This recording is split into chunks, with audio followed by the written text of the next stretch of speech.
किराया नहीं बढ़ाना चाहिए, ये गरीबों के साथ ज्यादती है। एक तो हुकूमत हमारे लिए यही ट्रेन की सहूलत है गरीबों के लिए, बाकी आवाम के लिए तो जहाज़ों की सहूलत है, और जो अमीर लोगों के लिए वो है, उनके लिए तो महंगाई है नहीं। हमारे लिए यही है, तो हुकूमत हमें ये तो सहूलत दे ना कम अज़ कम।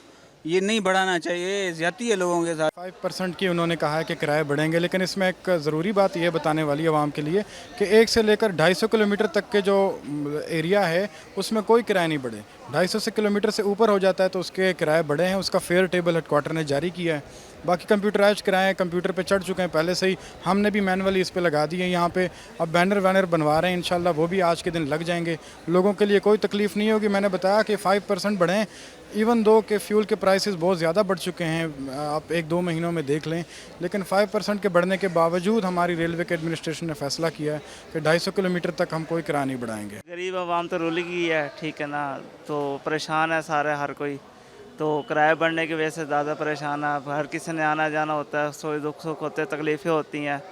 अब मजबूरी अब करना तो पड़ता है, ठीक है ना, पर इनको चाहिए कि थोड़ा ताउन करें आवाम के साथ, कुछ किराए कम करें। हालात ख़राब कर दिए इस गवर्नमेंट ने, जैसा कि आप खुद जानते हैं इस मामलात को, कि कंट्रोल से बाहर है इन लोगों के। मुल्क तबाही की तरफ ले गए हैं ये लोग ना, बिल्कुल ही बहुत ज़्यादा ही इंतहाई से। रेलवे किराए मतलब इन लोगों ने बहुत ज़्यादा, जो गरीब लोग मुसाफिर जाते आते थे, मतलब उनका भी इन्होंने आना जा बंद कर दिया है। ट्रांसपोर्ट में आप चले जाएँ वहाँ पर भी डबल हो गए हैं किराए।